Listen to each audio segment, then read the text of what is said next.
Assalamualaikum warahmatullahi wabarakatuh. Selamat pagi kepada Ibu Dorit Hartini MAK selaku dosen pengampu mata kuliah Perekonomian Indonesia. Selamat pagi kepada teman-teman sekalian. Kami dari kelompok 14 ingin mempresentasikan materi pertemuan 14 tentang usaha kecil dan menengah serta koperasi. Yang berikutnya ada nama anggota dari kelompok 14. Yang pertama ada Maman Sulaiman, yang kedua ada Andika Dwi Saputra, yang ketiga ada Ayu Sandei Sormin, yang keempat ada Putri Anissa, yang kelima ada Ridan Abdul Basit, yang keenam ada Sitanggang Yohana, dan yang terakhir ada Lucy Natalia Veronica. Slide berikutnya ada usaha kecil menengah. Usaha kecil menengah atau UKM adalah kegiatan yang dilakukan seseorang atau sekelompok orang dengan skala kecil hingga menengah dengan tujuan memperoleh keuntungan atau penghasilan. Baik, di sini saya akan menjelaskan tentang BPS, mendefinisikan skala usaha berdasarkan tenaga kerja yang memiliki 4 kriteria. Yang pertama, usaha kecil. Tenaga kerjanya yang beranggotakan 5 sampai dengan 19 orang. Dan yang kedua, usaha mikro. Tenaga kerjanya yang beranggotakan 1 sampai dengan 4 orang. Dan yang ketiga, usaha menengah. Tenaga kerjanya yang beranggotakan 20 sampai dengan 99 orang. Dan yang terakhir, usaha besar. Tenaga kerjanya lebih dari 99 orang. Selanjutnya, UKM memiliki klasifikasi yang telah diatur oleh pemerintah. Klasifikasi UKM bervariasi tergantung pada negara dan lembaga yang menerapkannya. Klasifikasi UKM dapat dibagi menjadi 3, yaitu mikro, kecil, dan menengah. Berikut dengan tabelnya.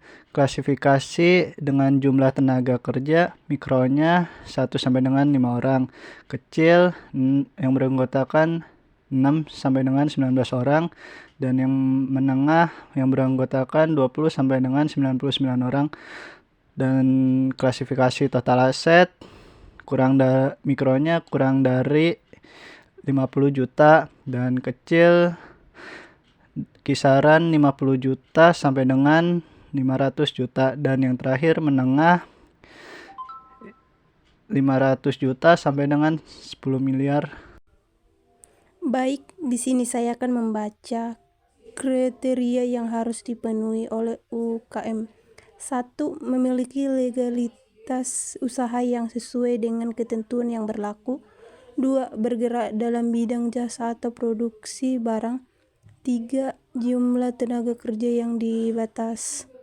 4.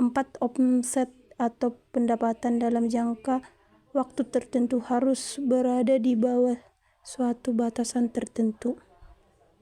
UKM memiliki peran penting dalam memajukan perekonomian suatu negara. Berbagai manfaat UKM bagi perekonomian antara lain: 1. Penyerapan tenaga kerja. 2. Peningkatan pendapatan masyarakat. 3. Peningkatan sumber pendapatan negara. 4. Peluang wirausaha. 5. Inovasi dan kreativitas. 6.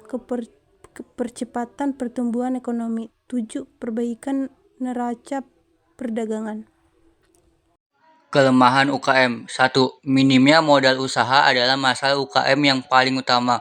2. Tidak tahu bagaimana cara membesarkan bisnis. 3. Kurangnya inovasi produk. 4. Kesulitan dalam mendistribusikan barang. 5. Mengoptimalkan pemasaran online. 6. Tidak ada branding adalah masalah UKM lainnya. 7. Tidak melakukan program loyalitas pelanggan. 8. Masih mengandalkan pembukuan manual. Peluang pengembangan usaha kecil menengah. Pengembangan usaha kecil dan menengah memiliki beberapa keunggulan komparatif terhadap usaha besar.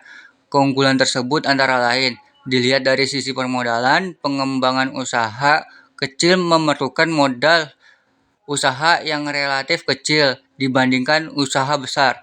Di samping itu, juga teknologi yang digunakan tidak perlu teknologi yang tinggi, sehingga pendiriannya relatif mudah dibandingkan dengan usaha besar. Motivasi usaha kecil akan lebih mudah, mengingat hidup matinya tergantung kepada usaha satu-satunya. Seseorang dengan survival motif tinggi tentu akan lebih berhasil dibandingkan seseorang yang motivasinya tidak setinggi itu. Selain itu adanya ikatan emosional yang kuat dengan usahanya yang akan menambahkan kekuatan para pengusaha kecil dalam persaingan. Baik, di sini saya akan menjelaskan pengertian koperasi. Koperasi di Indonesia menurut Undang-Undang tahun 1992 didefinisikan sebagai badan usaha yang beranggotakan orang seorang atau badan hukum koperasi dengan melandaskan kegiatannya berdasarkan prinsip-prinsip koperasi sekaligus sebagai gerakan ekonomi rakyat berdasar atas asas kekeluargaan. Di Indonesia, prinsip koperasi telah dicantumkan dalam Undang-Undang Nomor 12 Tahun 1967 dan Undang-Undang Nomor 25 Tahun 1992. Selanjutnya ada prinsip-prinsip koperasi menurut Undang-Undang Nomor 25 Tahun 1992. Yang pertama ada keanggotaan bersifat sukarela dan terbuka. Yang kedua, pengelolaan dilakukan secara demokratis. Yang ketiga, pembagian SHU dilakukan secara adil sesuai dengan besarnya jasa usaha masing-masing anggota. Yang keempat, ada pemberian balas jasa yang terbatas terhadap modal. Yang kelima, kemandirian. Keenam, pendidikan perkoperasian. Ketujuh, kerjasama antar koperasi. Baik, di sini ada didirikannya koperasi untuk memiliki tujuan dan fungsi. Fungsi koperasi yang pertama, membangun dan mengembangkan. Yang kedua, meningkatkan sumber daya manusia. Yang ketiga, memperkuat ketahanan ekonomi kerakyatan. Yang keempat, mewujudkan dan mengembangkan perekonomian nasional. Selanjutnya ada tujuan koperasi.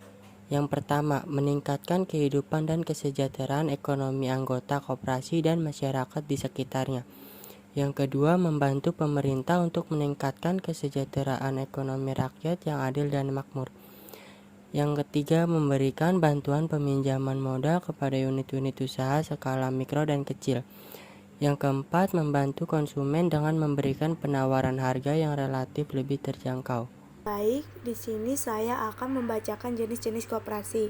Ada beberapa jenis koperasi yang disebutkan di dalam Undang-Undang Nomor 25 Tahun 1992 Pasal 15. Yang pertama, koperasi primer.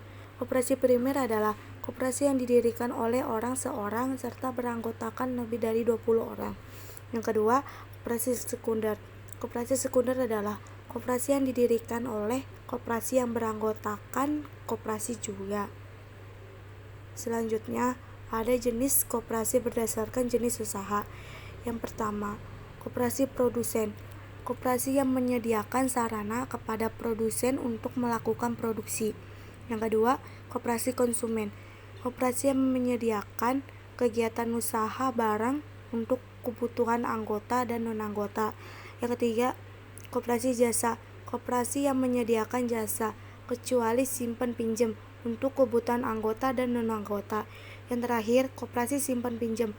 Koperasi yang melayani anggota dan non-anggota dalam melakukan jasa simpan pinjam sebagai satu-satunya kegiatan usaha lembaga. Sekian presentasi kelompok dari kami.